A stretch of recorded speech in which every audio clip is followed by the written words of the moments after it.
We're inside the locker room with head coach and general manager Derek Lalonde. Derek, a tough weekend again, the Dubuque Fighting Saints, a home and home. Talk a little bit about the Friday night game first. Tough environment to play and a very good team. On a whole, I liked our game Friday night. There was about an 8 to 10 minute stretch where we got away from our game plan. We kind of broke down in some areas, and they exposed us for 3-4 goals, and a big part of the momentum of the game changed there too. Knowing where we were with injuries, knowing where we were with suspensions, we were a depleted team. I give our guys credit. We went out there, the game plan, executed through the first period. We were tied 1-1, even in shots. Even halfway through the game, we were tied 2-2. Shots were 12 apiece. And then we had that mental breakdown, which was a sign, again, of a young team. So on a whole, pretty good.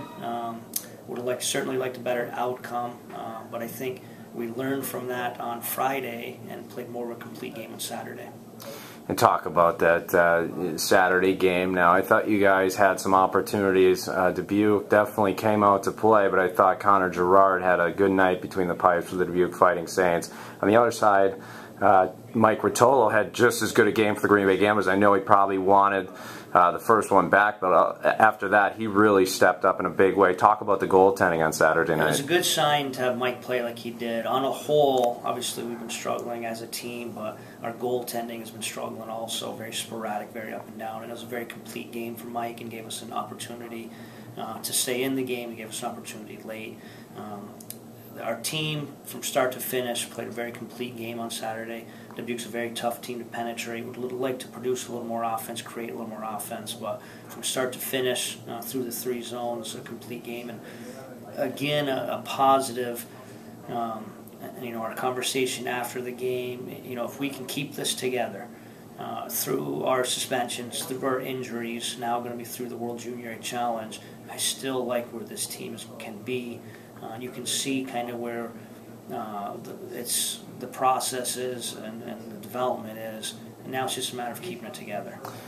And that leads me into one question that I think every fan wants to ask, because when a team stops playing, that's when we're going to have bigger issues. I didn't see that on Saturday night. I know it's been a tough stretch to start the season, but I saw a gutsy performance by our veterans to get out there, get that Caps for Cancer goal. What's the mentality like in the locker room right now? It's good. It's good. Obviously, we're accustomed to winning here, and there's a culture of winning here, and we're simply not doing that right now. And a lot of it goes to our competition. We've run into teams that are better than us right now, and I think that's a measuring stick on where we have to be. But on a whole, I like where our guys' attitude, and that's our biggest challenge right now, is keeping everyone together. And again, we basically had 2-3 of our top centers out. It's very tough to play without your centers. Your wings, the odd D here and there is a lot different. Your centers are so key to your entire team play.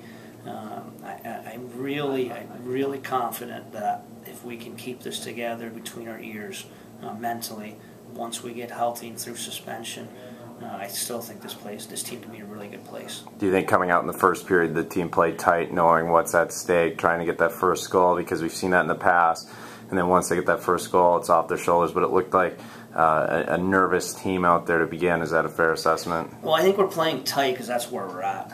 We have 2 20-year-old D out, and again our top 2 centers, and that's just a reality of knowing where we're at, and I give our guys credit.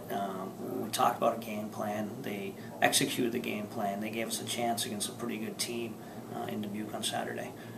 Talk about defensively. It seemed like Dubuque had their way going into the offensive zone pretty easy. Is that something that, looking at, that you guys are working on right now, tightening up the gaps, and I guess what are your overall thoughts? I'm happy with our overall team D. I think for 60 minutes our best defensive game of the year, and I think that's a credit for some of our younger D, the Jake Lindharts, the Christian Wollandings, the Gustav Olofssons, the Jordan Grosses.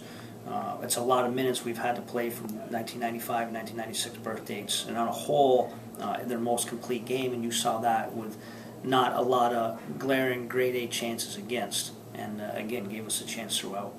Now granted, as a 96 coming into this league is pretty tough, talking about Jake Lindhart, Nick Schmaltz, and Brendan Lemieux. But as the season progresses, as every game goes on, I see their game getting better and better. Is that a fair assessment as well? Absolutely. And we knew this would be a process. But unfortunately, we've had to lean on them a lot more than we had hoped. But at the same time, I think they've handled it very well, and you can see every game they get a lot more comfortable, a lot more mature. And again, I'm still very excited about where this team can be after Christmas. All right, thanks, Coach.